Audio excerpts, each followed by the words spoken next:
আসসালামু আলাইকুম। পঞ্চম শ্রেণীর টিউটোরিয়ালে আরিফনাথের পক্ষ থেকে সবাইকে আবারও স্বাগতম।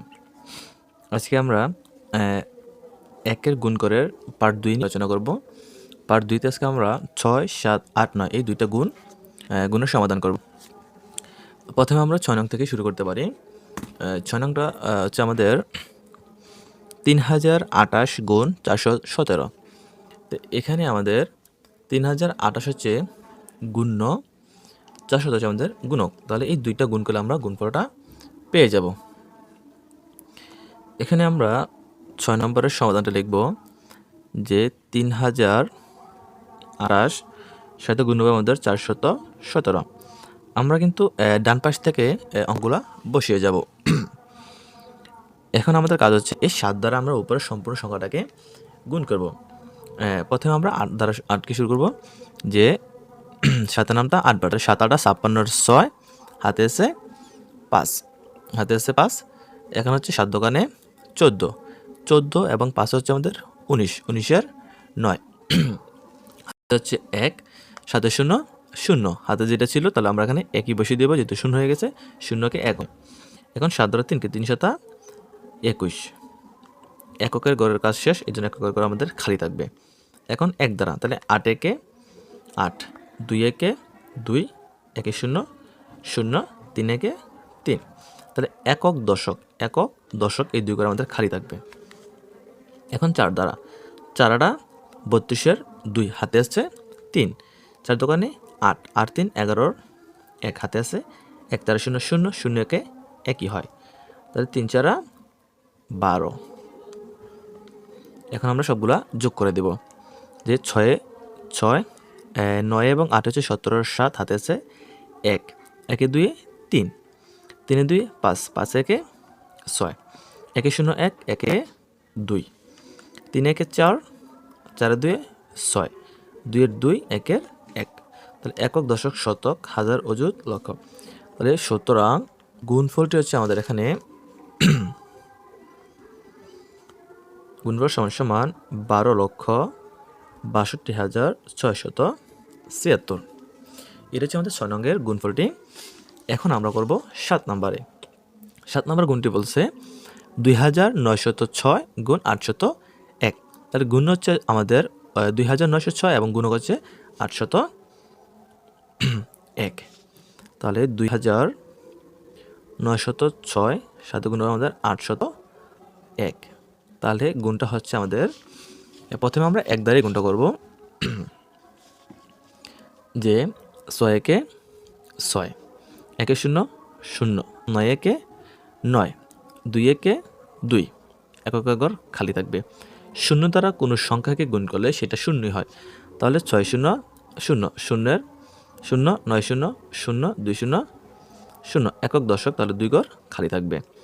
এখন আমরা 8 দিয়ে করব, তাহলে 6 8 48, 8 হাতে আছে 4, 6 8 0 0, তাহলে 4 4 বসে যাবে।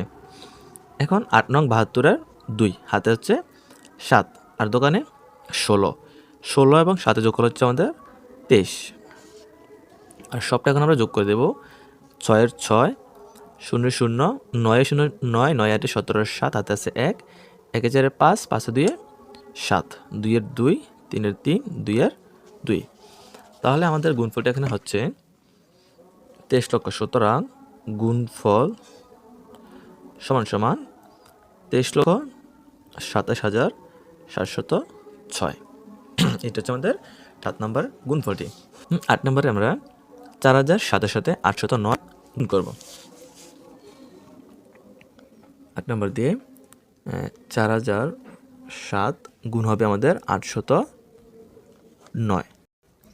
তাহলে আমরা পূর্বের ন্যায় এই 9 দ্বারা 7কে গুণ করব। 7 9 63, 3 হাতে আছে 6, 6 0 0 0 এবং 6 6, কারণ 0 সাথে কোনো সংখ্যা গুণ করলে সেটা 0 হয়, যেহেতু হাতের 6 আছে এই 6টা এখানে বসে যাবে। আবারও 9 0 0, 4 9 36, 0 দ্বারা কোনো সংখ্যা গুণ করলে 0, তাহলে একক 1 2 3 4টা, তাহলে 1 7 0 0 0 4 0 0।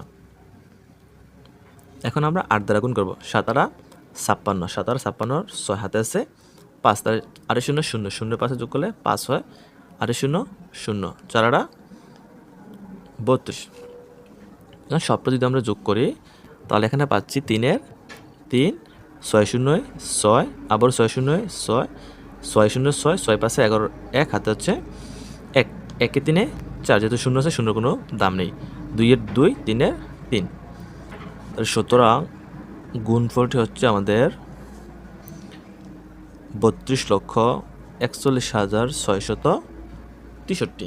এটা হচ্ছে আমাদের 8 নম্বরের গুণফলটি। এবং 9 নম্বরের যে গুণটি হচ্ছে সেটা হচ্ছে 7,010 গুণ 140। 7,010 সাথে আমরা 140 গুণ করব। 7,010 নিচে হচ্ছে 140। এখন আমরা শূন্য দ্বারা গুণ করবো। তো 1 0 0, 1 0 0 0 0 7 0 0, একক ঘর খালি, একক ঘর খালি থাকবে। 4 0 0, 4 1 4, আবার 4 0 0, 4 7 28, একক দশক, দশক পর্যন্ত আমাদের খালি থাকবে। এখন 1 দ্বারা 1 0 0, এককে 1, 1 0 0, 7 1 7,